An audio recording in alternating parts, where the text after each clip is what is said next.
Good afternoon to everyone and welcome to my channel, and it's me again, ang inyong chismosong kaaldab vlogger.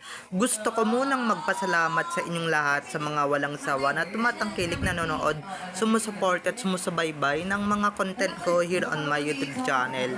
So wag ninyong babaktawan o lalaktawan tong ating content ngayong araw. I'm sure na hindi ninyo pagsisisihan na pinanood nyo ito mula umpisa hanggang hulihan. And syempre, wag kayong mag-i-skip ng segment, okay? Buuin at tapusin nyo to mula umpisa hanggang hulihan. And syempre, wag kayong mag-i-skip ng segment, okay? Buuin at tapusin nyo to, at huwag ninyong kalimutan na i-share itong ating video for today. Kaya ito na, dumako na tayo sa ating main topic for today's video. Ito na nga mga ka-Aldab Nation. Si number 1 kasi si Jers. Oh, ito na nga. In the talks, guys, trending ito ngayon sa SOCMED, or trending ngayon ito, nagte-trending to sa social media today. Aba, may mga kumakalat na ito daw isang lumulubog na show mula sa kabilang istasyon ang kumakausap muli kay Alden Richards, or sinusuyo ulit siya para magbalik siya sa show. So, ito na guys, watch this. Mamaya ipapaliwanag ko sa inyo ng buong buo. So, ito na guys, watch this. At kung nakita nyo na ngayong recap, so once again say TT o sa mga admins, dumako na tayo sa ating main topic for today's video. Gaya nga ng sinabi ko kanina, mga ka-Aldab Nation, ewan ko lang kung ako lang ang nakabalita na ito or nakasagap na ito, or pati kayo din. Kasi wala pang naglalabas na ibang vlogger nito, ako pa lang. Dahil ito na nga, may isang show, alam nyo na kung ano to, at hindi ito It's Showtime, okay? May isang show mula sa kabilang istasyon. Ang muling kinakausap or sinusuyo or nililigawan si Alden Richards para maging host muli ng kanilang programa. Kasi nga, 'di ba, lumulubog na yung kanilang programa, lumulubog na sa Kumunoy. Alam nyo naman yan, kahit na maraming commercial yan, ay talo pa rin yan ng Showtime. Aminin naman na natin mga ka-ADN na pagka wala talagang Alden and May dyan sa Itbulaga. Sabi na nga nating Itbulaga, diba, na eto na nga, naliligaw na nga itong Itbulaga, or muling sinusuyo, muling kinakausap si Alden Richards para maging host muli ng kanilang programa. O, ano to, akala ko ba dati diba, sinasabi nyo na nga dati na hindi nyo na nga siya kailangan, or never nyo na nga siyang kakailanganin. Kasi nga, kaya nyo naman na yan diba, mismong narinig namin yun, or nabalitaan namin yun, at mismong sa bibig talaga ni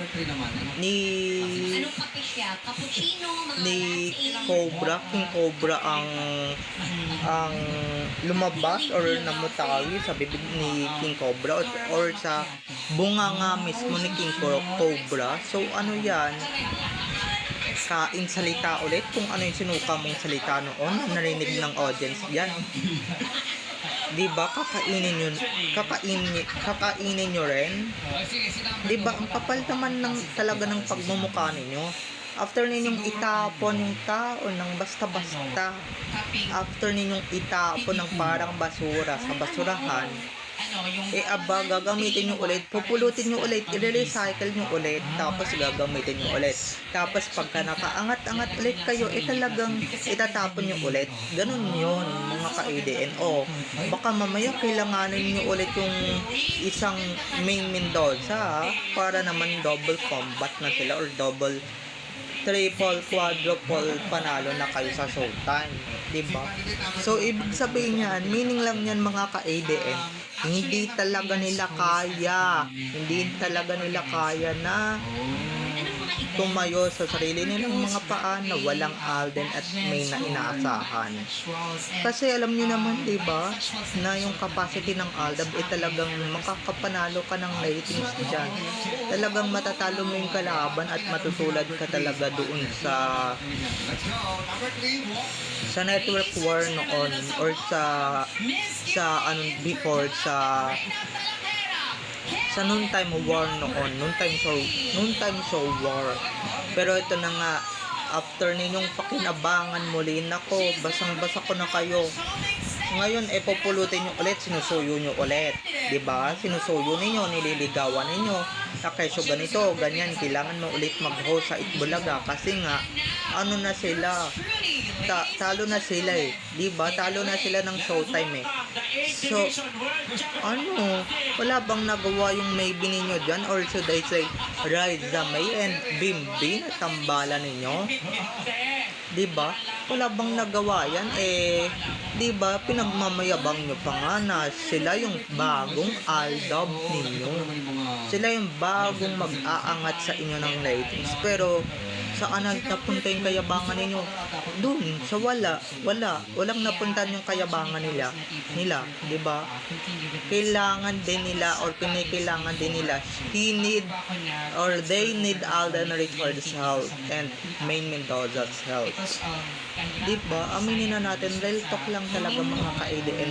Buwat nung nawala talaga yung Alden at Main doon sa noontime show at napalitan ng walang yung clowning or ng talentadong clowning, diba? Or bonus na lang din na nawala si Alden, diba? Kasi may pasulpot-sulpot pa doon yung totoong May, Bakit? Anong pinagkakabala mo sa buhay?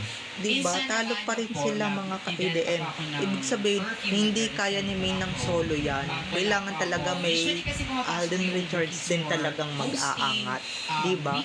So ngayon, tinatry ulit nilang ligawan, tinatry ulit nilang i-pulso na ibalik, diba? Nasa desisyon na yan ni Alden, na kay Alden na yan, diba? Pero kung hindi siya talaga sa inyo, sorry na lang kayo, pasensyahan, diba? Wala kayong magagawa, hindi nyo naman mapipilit yung tao diba? At eto nga, diba? Siguro mababasa din talaga ni Alden sa loob-loob niya na talagang after nyo kung pakinabangan ulit, itatapon nyo ulit ako, diba? Or itatapon nyo ulit kami ni May. Ganyan kami, diba? Ganyan yung naging namin sa inyo. Ganyan yung naging treatment namin or treatment ninyo sa amin dati, diba?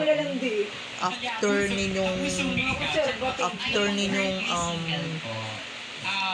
ng 2015 until 2019 or 2020, wala, tinapon nyo na lang ulit si Alden, or 2021, 2022. After nyan, tinapon nyo na ulit si Alden at si May, diba? Pinalitan nyo na ng clone ni si May. So, ano pa ba?